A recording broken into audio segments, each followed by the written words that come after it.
Welcome back to the Property Legacy podcast. We are here today with Demi and Nick, our guests, and also Steve's coaching client, so it's very exciting. And they are here today to share their story and their property journey. We're so excited to have them here. So you came to start to work with us about this time last year, so about November 2023.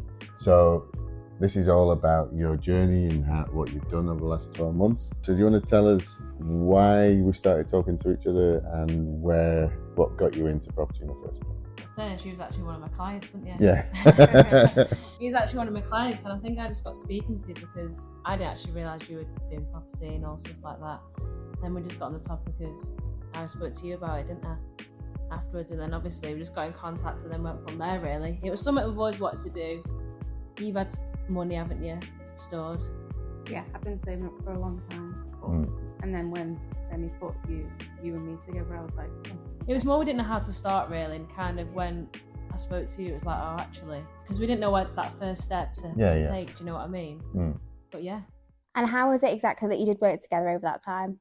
Well, it started off that Demi and Nic were the first clients we ever had for the coaching. So it was a bit of hit and miss at first, just trying to go through what we were going to plan and do. So we had a meeting in a coffee shop, just talking about what we did, what we were planning on doing and what we could do, which then turned into, we did a presentation at the ironing shop. I love that. So we had it on the TV and went through a training all about buy-to-lets and how the process. And then it just kind of rolled on from there. Then you found the property that you bought, and I went around with contractors, got quotes, and we did reviews and that type of thing, didn't we? So to kind of make sure everything was okay. But how did you find putting what we discussed in theory into practice? How was it to find that first property? It was scary, to be honest with you. But I found comfort in you telling me I was only going to be able to do it within 15 grand and stuff like that. So I think when we dove into it, and then we were keeping track of our money, like obviously you said, and then when we were getting near the end, we were like, oh, getting a bit tight. And then we did do it, didn't we? I think we went over a couple of £100. Yeah, and I think at first we was more looking for a property for ourselves to get out, because we was in Liverpool at the time, and just for a property for ourselves. But then it was like, we didn't really have the money to be able to get a property for ourselves as well as do a house up as well. So obviously we live at my parents' house at the minute, but it allowed us to actually use that money to invest into a house. It was just more like actually doing it. That's what we're scared of. We're going to lose out on money or something like that. Do you know what I mean? Because when you taught us about the BRR. Yeah, the BRR. Yeah. And then we thought that could work for us. So that's when we were by putting as little much down to then use that money to do the house up and be able to pull it out and keep doing that, really. But yeah, I think it's just scary. I think never done it. The first time's always scary. Like because we do a lot of property networking, don't we? And a lot of the people, like, they always say their first projects, they didn't have the right education or the right kind of guidance. And a lot of people throw a lot of money at things because they think that they're not well informed enough to know actually the right structure. So I think that is one of the reasons, especially why you've gone into that coaching side of things as well, that because you've got that experience and you know what hasn't worked. Mistakes, of course. Well, at the end of the day, the biggest things that go through your head is, you could lose all your money. You could make a mistake and just be a failure. And it all comes down to the fact that without that confidence, without that bit of education, without that somebody to kind of point you in the right direction, it's extremely difficult. Yeah. And you tend to put yourself off because it's once you understand it, it's quite straightforward. But it takes that I think it's just big doing it, isn't it? Because we've been looking at it for ages. Then there's obviously loads of people out there selling courses. Yeah. We actually went to a few of another guy, and you don't really learn anything off it because they kind of tease you with it. Yeah, they give you just enough amount of advice, but not enough to actually know what the hell to do. And it's kind of like, so if you want to actually do this, pay this amount. And we even went all the way to Birmingham, didn't we, to one of them? Yeah. Don't get me wrong, you do get an insight, but not enough because you're like, they just tease you along, and then it's kind of we're stuck in the same position because we still don't know what to do with it. You know what I mean? Full of so many people as well. Like, you're not special, are you? Like, no. Whereas with you, it's one-on-one. You're both very special. Yeah. First one as well. No, Well, the thing is, when I did my training, because I went to a training course, and I realised that I built my portfolio, but in the same amount of time, that 3 years, other people on the same course at the same time still haven't done anything today, never mind because they haven't got that confidence. Yeah. But you go and do a course, they just teach you the course. They don't then hold your hand and go and do they actually put it into practice. Yeah. And that's the bit we're concentrating on, is putting the theory to practice. Well, some people don't want to help. They kind of like tease you, like you say, but then they don't want to help. Well, they do, but you'd have to pay 30 or 60 grand for that course. You know what I mean? You have to pay a hell of a lot more money. So that's really why I'm doing what I'm doing, and why I was interested in working with you guys. So you've found the property. It was just on Rightmove. Nothing special about it, was it? Yeah, we had a few. It was just trying to find the price range of what we could afford, pay monthly as well as have that money to do it up. And it was a repossession at the time. And then the few of us that we viewed were just not good enough, or there was too much work for what we had, because obviously we had a budget. But then I don't think you viewed it with us, did you? I think we actually got on our own, didn't we? Yeah, you put it. You went on your own, and I went and picked the keys up. Yeah. Because as a contractor, we can go around whenever we want and get the keys. You can't. So I think it had been on a few months, but then been taken down and been put back up. But it was just more, we was wondering why has no one got it? Because obviously it was quite cheap, and obviously with the repossession, I was like, is there something more wrong with it? So that's why we actually used to go around to make sure what we was getting ourselves into. But when you look back, we always think, don't we, like, oh my God, how have we done all that? But things that we thought were big jobs, you were kind of like, no, we can just, drop the ceiling, that's fine, or we can do this or we can do that. And we were like, oh, maybe it's not as that's it, complicated as we thought. Because when I looked at the house, there was such a lot of things you could just not bother doing, because it was the walls were okay. All right, you needed the power to be done, but you didn't need to knock through from the kitchen to the dining room, which you did. And I'm thinking, oh my God, that's the budget gone. And it's like, no, we still managed it. But then you did a lot of the work yourself, which really helped. You learned a lot by the look of it. A lot. I loved it, everything, like crazy. I think when you do it yourself, though, it's way more rewarding, because you can look back at all the work you've done, but if you go, okay, well, we paid this person to do that, and this person did that, and actually you go, I did them tiles, and I did that wallpaper in that room, and I'm really proud of that. Like, look how good that was. Like our family, when they've gone and looked at it, they're like, oh my God, for when they first seen it. So now, because when you're doing it, you don't really notice all the little things until it's done. Yeah. And you're like, oh my God, do you want it used to look like that? Like, I remember the first time we went, we ripped out the cupboards out, thrown out the window. Yeah. That we thought we'd done loads. Yeah. Then about 2 weeks of steam in the walls. Yeah. Did you have lots of support from your family as well, or there was a few people around you that was negative about it, or worried that you'd made a mistake? Or? No, everyone was so supportive. Not everyone got their hands dirty, but it's just mainly actually helped us, isn't it? Yeah, they helped us out a lot. If anything, they were saying just do it, like take the risk, do it, you'll be fine. I think it's more because it was our own money. It's a bit different, isn't it, and not someone else's. But no, they're all good. Like, they helped us, and then obviously yourself put us in touch with different people, contractors and stuff like that. And then obviously your family's in Liverpool, so it's quite far. Yeah. But once it was done, they all came over, didn't they? Just as you finished. Yeah. So how long was the renovation process, would you say? So we got the keys in Feb. Mid-Feb it was. And then when did... To be fair, so we had a tenant, didn't we, within like April time, but we were still quite far off. All the big jobs have been done. It was more the little jobs. Just from April, she was like, can I be in by June and stuff like that? And we were like, I don't know. And then, because obviously we were doing quite a lot ourselves, we was waiting for things to be done. So I think we were officially done by the end of June. I think that's when we did the tenancy agreement and stuff, wasn't it? So what's that, 5 months? That's amazing. And you got a tenant in as well? Yeah. And how was that going? Really good. Don't hear from her. No, that's good. That's what you want. Yeah, she's actually really good. Really, like, she came and looked at it when it was a state. And she's like, I want it, and I'm like, no, are you sure? She's like, no, seriously, I want it. I can't wait. And she was in a bungalow beforehand, but she's very like, she looks after everything, and she wanted to put her own like blinds in, carpet, flooring. She wanted to make it feel like it was her house, even though it's a rental. So she was good with all that, and then we've had no bother with her. No, Have we? It's been really good. Yeah, it's a Nan's, mate. So yeah, well, yeah. If any problems, go to a Nan. But the thing is, because you did the full rewire, full central heating system, everything's brand new. So those things are not going to break down for another 10 years. Yeah. As long as you keep them serviced and, you know, that type of thing. How did you find obviously you spoke to us about the contracts and things like that. You bought it for, what was it, $950. Yeah. It was, yeah. So just barely under 100,000. So what's it worth? I know you got a valuation later on, but with the market's just dropped a little bit, so it's kind of gone down a little bit. So where you are with what it's worth now? When did we get it valued? Just after she moved in. Yeah, we had 2 or 3 estate agents come in. It was about July time, wasn't it? Yeah, it's probably at that time they were saying about 155.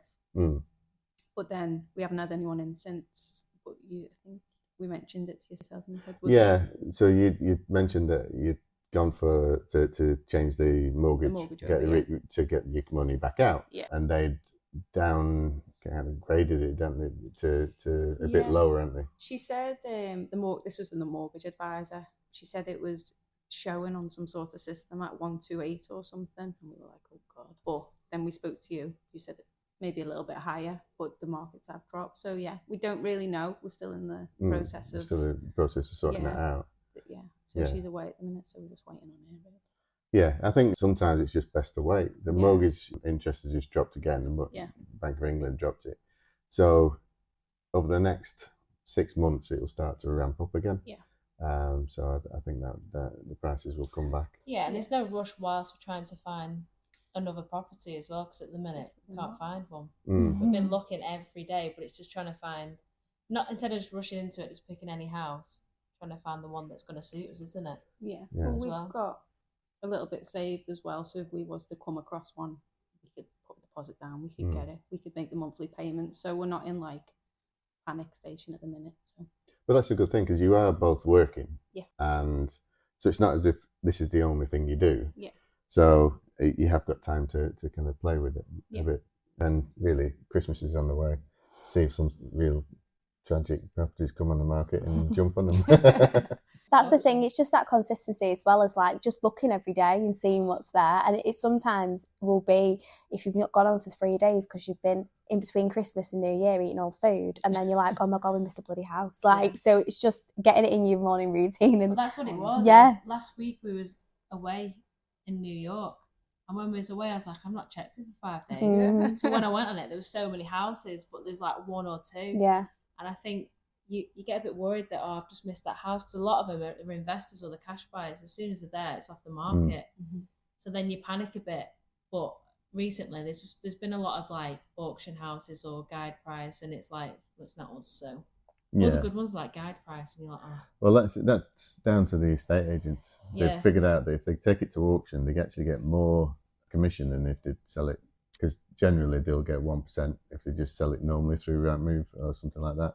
But if you go to auction, when you actually win it at the auction, you have to pay like a 10% deposit or $6,000 up front. Yeah. And then that's split between the auctioneer and the agent.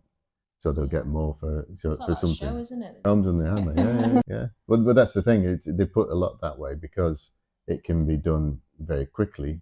But we've had a couple of properties. The 4-bed I was talking to you about before that we were renovating, that went on the market for $65,000 and nobody took it. Not one offer on the auction. So, but now tenants in the next month and be worth over 100,000 and bringing in 1,200 a month. Miss doing it. I know. That's it too. She's bored all the time. Honestly. She can't sit still. You've got the bug for it now. So what's the plan for the future then? You want to do it again? Yeah.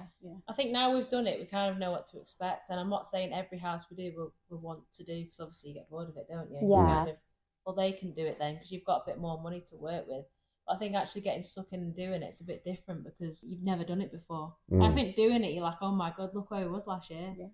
Like we've always spoke about it. It's just doing it, taking that step, and I really enjoyed it, me personally. Yeah, no, same. I learned so much. I think with like any investment as well, that is always a scary thing. The amount of conversations we have as like entrepreneurs in general, like anything that costs money is scary because you're just thinking, God, where's your own money? It has to work. Yeah. It has to work because I'm putting so much money and so much time into it.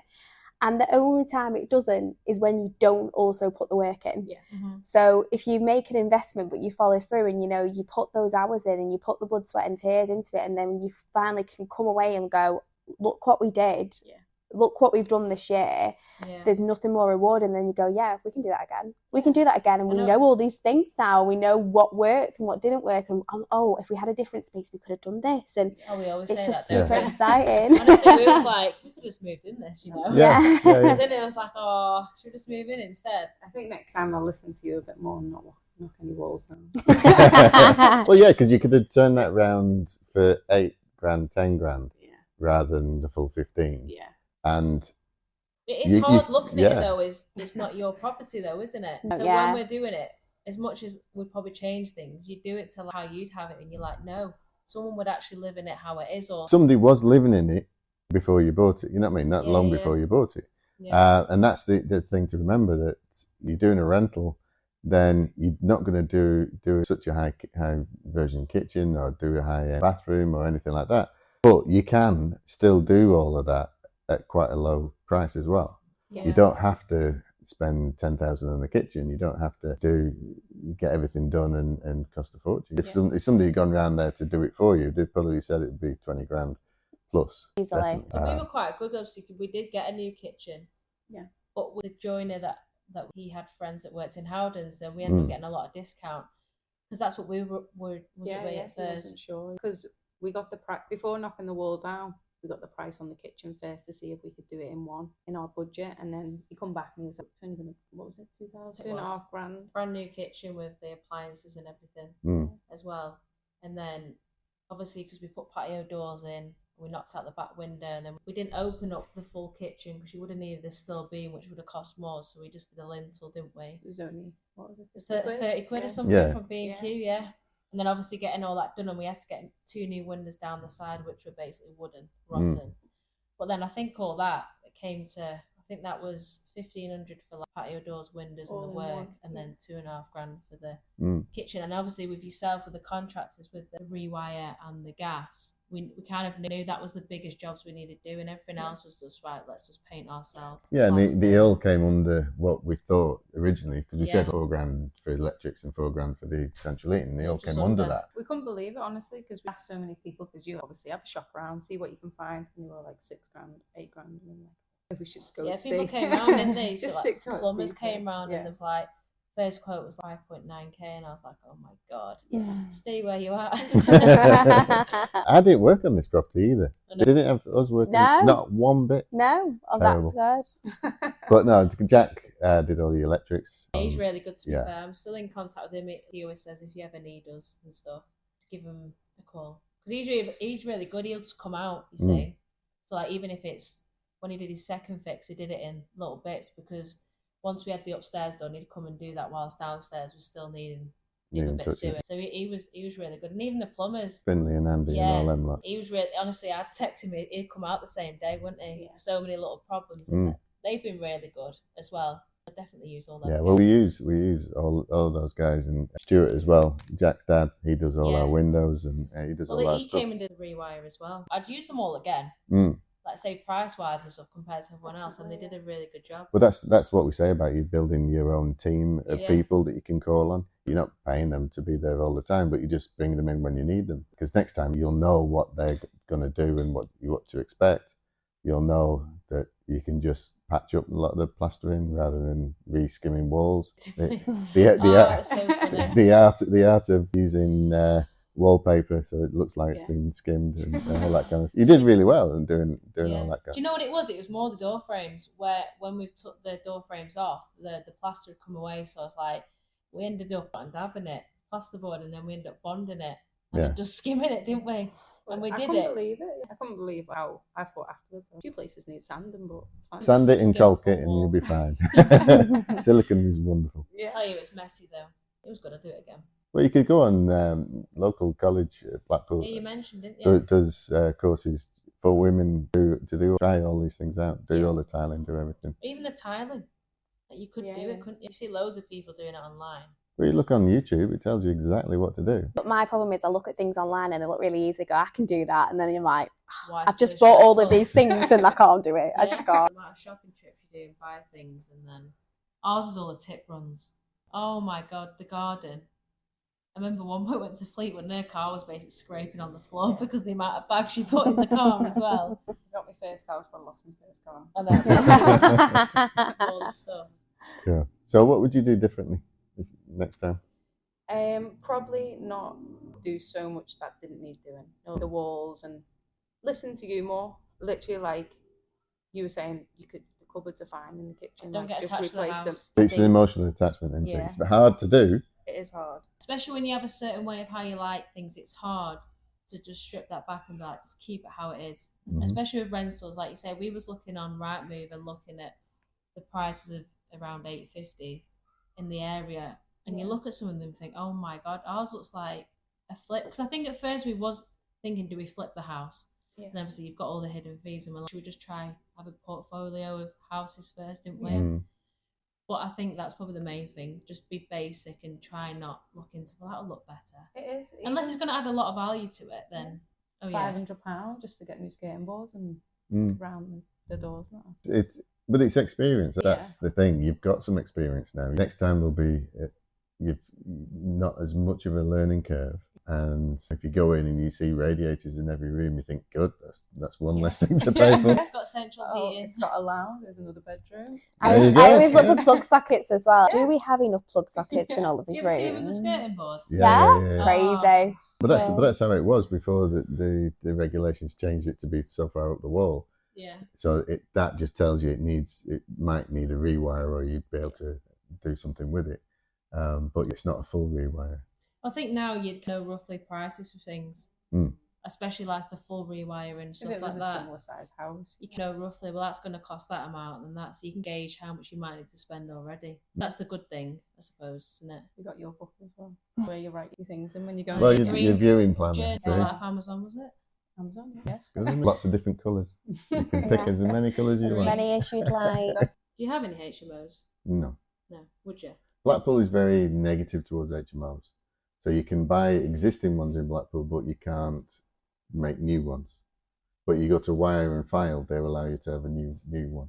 But the house prices are higher. A lot higher to buy. We did a podcast episode all about them because I had no idea about them. It's just when we started going out to Manchester to the event, every single person asks me about HMOs. They got HMOs. They're all specialising in HMOs, blah, blah, blah. And I was like, no, we're not allowed them. Then they were like, what do you mean? Money, can't you? Yeah. Think about it. You look at uni students, for example, and they're all paying £115 a week. Well, there's 4 of them. Exactly. And as well, there are a lot of people that are single adults that don't have families and quite like it that way and renting a room. And it's frustrating, but I think it's just to do with the local area and things like that. So I understand it's the planning. In the 80s and 90s, there was a lot of bad landlords with HMOs that put whole families in one room and things like that caused lots of negative problems for lots of areas around the UK. So they've now put Article 4 into lots of councils. But Blackpool, the planning department is adamant they will not allow any planning. But you can't have an HMO. You can have little apartments, but you can't just have one room for each person and then communal areas. So it's just, you can still have students, but they'll have a small apartment each. I think that's what the estate agents were saying, weren't they? I think that's why as well we bought a house around here, because when we was in Liverpool, the house prices were so expensive, wasn't they?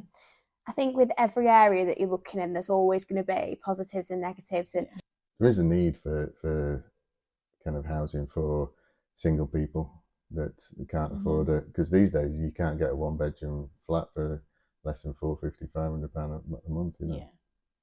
So it needs some sort of social housing or some sort of help in the area. There you go. This is why we're trying to get all the investors from down south to invest in this area. There's definitely scope for uni accommodation if that's the case, but where the hell will it go? Yeah. So did you document, obviously, your journey when you did the project? Did you document it? Because I know there's a video and we're going to share. We're going to share the video. But is it something that you chose to do, or is it something that you've kind of just got hidden in your camera roll on your phone at the moment? I think it was more to look back on like what it was like. Yeah. And actually other people seeing it, because I always watch on TikTok. Yeah. Do you know when people do these renovations and stuff, and I'm like, oh my God. So it was kind of like, it was in our camera roll. Yeah. And then by the end of it, I was like, should we just put it all together? Yeah. Before and after. So to be fair, a lot of the videos and pictures, they're all quite identical from the start to the finish. Yeah. And we just put it online, didn't we? Yeah, it was good. I was impressed with what you done. I know, she was like, I know, I'm not like technical like that. But then when she sent it me, I was like, oh wow. That's actually quite good. Yeah. And what were people's reactions when you posted it online then? Yeah, they were amazed. We had so many messages. I know, yeah. All our friends knew of we were doing it, but obviously they're all from Liverpool, so they haven't actually seen what was what. But like one of our friends, she actually does property, doesn't she, herself? She was kind of helping us as well, but she does like another side to it, doesn't she? She has investors and stuff. But like she was saying, that's mad. Like when you look at it from first to now, that's probably why. Because if you don't document it, you don't know. People don't know, do they? Yeah. No, and it's always, especially if you wanted to work with investors and stuff in the future, it's social proof of what you've done. It's literally, here's what we started with and here's the result. So if someone did message me, he's kind of a family friend who he said him and his business partner have got money aside, and they were speaking about investment and stuff. What would you do, this, that, and the other? Because I don't think they know what to do. They just got money. Yeah. And they spoke to us about it, didn't they? Yeah, you did. How long did it take you, this, that, and the other? Yes, you mentioned he'd like to get involved and stuff, didn't he? But we don't really know like what the next steps are. Perhaps you put him in touch with somebody that does. It's funny though, because the random people that come out the woodwork when you share that stuff online as well is mental. And if you didn't do that, there could be like 5 to 10 people that are literally sat on your Facebook and Instagram right now who have money, who are willing to spend it and invest it in something that you could help with. Yeah. And they might not even have known about it if you'd not put it out there. So that's what it was, because we didn't really expect anything. Obviously, a lot of family friends commented and stuff, but then there was a few people that had messaged, and then, like you said, I'm interested.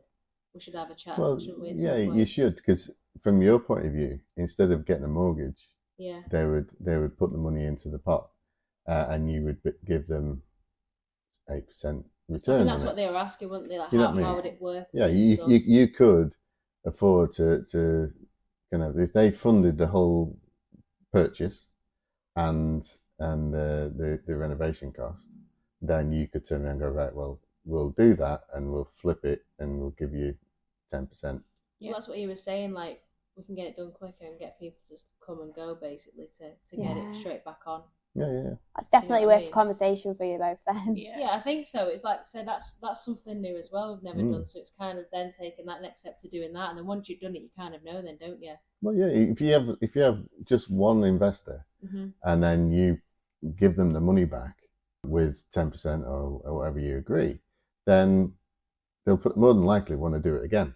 Yeah. So that one investor would do it over and over and over again. Yeah. So you would then be able to go through and do five or six of them quite easily and quickly. So if like we were to get an investor, we give them the money back with the 10%, what do we keep, like the profit? Yeah. The you keep the profit or you keep the property. Okay. But when they give you the money, like a mortgages have the first charge on the property. Yeah. So they would have the first charge on the property. So you set up a limited company, they put the cash in there, that limited company buys the property, you do all the stuff, and then you pay them back, and they then don't have shares of that company, and then it can be done again and again and again. Yeah. Obviously, if anything went completely wrong, then they've still got the property. Yeah. They've got that first charge on the property, so they could sell it. They can do what they want with it. So as long as there's no real way they can lose, and as long as you make sure that the property's insured and everything's covered, just in case it sets on fire while you're renovating or anything daft like that, you kind of covered yourself as well. Yeah. And all you're doing is putting your time in. If they've got enough to buy a whole property and do the renovation, then it means you're not dealing with any mortgage companies. Yeah. You're not dealing with all that kind of side of things, and you could cash buy. Yeah. And as well, it's probably easier to remove yourself from being as emotionally attached to something because it's not your money. True. I think especially that mindset of it. When it's your first one, it's so precious. It's like it's like a little baby, isn't it?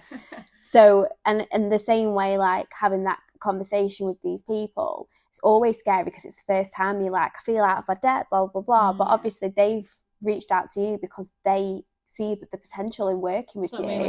So you should take that as a huge compliment and do something with it. And obviously you've got someone that can help you, coach you through that. So that again, that process, you're not going through it alone. You can prepare for that meeting. You can prepare with the questions that you need and the information that you need to give them. But again, what an incredible achievement in your first year. That's crazy. That's so good. To be fair, we did set it out to finish that one and try get another one before the end of the year, even if it was just something like. And there were some that we all looked at, but you just missed out on. They took somebody else's offer, didn't they? That was a good so one, you would have been almost finished by now. Yeah. You know what I mean? If that had gone through. It would have been around Christmas time. Yeah. So it's not through any fault that you're not just doing the work. It's just the fact that properties that are on the market had been picked up quite quickly. We actually found out they went in for a lower offer. They were just in a better position. So cash buyer or big. Well, this is it. So if you talk to those guys about working with you and investing, you could even turn around and say that if they wanted to be 50-50 partnership, so that you can do that, you can return the cash, and you all four of you still own the property, and you rent it out, and then forever you're all but gaining from that property. Yeah. Or if they just want to put the cash in, like they would into an investment account, and then they earn 10% every 12 months, then that's better than anything else on the market that they could possibly do with it. Yeah. They obviously want to help you guys work for the future and build up your expertise in this area. Yeah. Which is brilliant. Yeah. So it's finished with, if you could give someone advice who is listening that is new and wanting to get into property from your experience, what would be the advice that you would give them? Just do it. Literally, like, don't be scared. And I think with houses as well, you're not going to lose out in the sense that a lot of houses, when we look at them, it's like, as long as you make your money back, but then you've got another house. Yeah. Do you know what I mean? But it's just taking that step to do it because you're not always going to fail. Well. Do you know what I mean? Like, we sat on it for about a year. We did. Yeah. Literally, I think it's just finding that house and just going with it and just keep going. Yeah, you can get stuck in that analytic process, can't you? I think just having that help as well. Yeah, definitely. Like, you're basically our Google. Yeah. Literally, yeah. Like, especially when you go for a bit of a stage where you're like, I feel a bit stressed, don't know what it is, and then when you go to you, like, you feel a bit at ease, don't you? That's what literally we say to each other. We've got like questions like, just ask Steve. Like, stop stressing, don't come to me, just ask Steve. Yeah, no, well, that's the thing. We have these monthly sessions available, but you tend not to use them. Yeah. And you could, even a phone call or a chat and coffee, and it just puts things so you don't get stressed. Yeah. Just talk about options and things that are coming along. I think it was more with your work, wasn't it? When we was looking at that house and we're obviously the one we didn't get, and looking at it thinking, well, you could use that money to just take a year off work. Yeah. Do you remember? Yeah. Like, if you was to flip it and just take the money, that's my salary for the year. Do you know what I mean? Yeah, I think as well, when you have like mentoring sessions as well, because I have a business mentor, but for me, it's more about that accountability. Sometimes I think we can get very stuck in life and everything that's going on around us and get ourselves into a bit of a rut. If you've got someone going, right, what are you doing? What's your next step? Next time I speak to you, what's going to have happened by then? And sometimes you need someone to just kind of push you along a little bit and go, what are you going to achieve? So like, my favourite thing now is when I go on calls with like my mentor, I'm like, I have things written down and I'm like, I'm ready to tell it. I'm going to tell it. And look, this is what I've achieved. This is what we've done. And this didn't go very well, but I'm going to share that anyway and share that experience and help those people that have probably gone for the same experience in some kind of way too. But I do think, especially when you have somebody that is a coach and, a mentor, they're the person that you've got that accountability. And I think it's super important to... You kind of get carried away. Yeah. I think when we were doing the house, we kind of got on with it, that we kind of knew everything. And then there might be a point where we're like, actually, should we just stay? Yeah. There was things that happened, and I thought, oh no. Like when we took the skating boards off and the walls just crumbled out. Oh no. Yeah. Buy bigger skating boards. Why have we just done that? But and then now we're not doing anything. It's kind of like, probably what you're saying, you're not doing anything about it. Yeah. Do you know what I mean? Where we probably could be. Everyone's, just get carried over. You're life, waiting for the right time, always. And it's never the right time. You just got to jump in. Oh, well, thank you so much for joining us. It's been so lovely to hear your story. If anybody wanted to work with you, like more other investors that are out there, how would you want them to contact you? Just email, phone, get in contact with Steve. Yeah, any way possible. Yeah, we're really excited to see what future projects you do, and obviously we're keeping in touch with you, and we'll keep everybody obviously updated with our wonderful coaching clients. But thank you so much for listening, and thank you. Thank you. Thank you. Yeah. So that's the end of today's episode. Property Legacy Podcast will bring you another episode in another couple of weeks. To support Property Legacy, you can find us on Instagram, Facebook, TikTok, LinkedIn, and we've got a brand new website. You can go on there and find out more about your hosts, how to get involved with the podcast, and any future events that we may be involved in as well. You can find us on YouTube, Spotify, and Apple Podcasts. Please like, subscribe, and give us some reviews and feedback on what you want to see on future episodes. Thank you so much for supporting us, and we'll see you on the next one. Bye. Bye.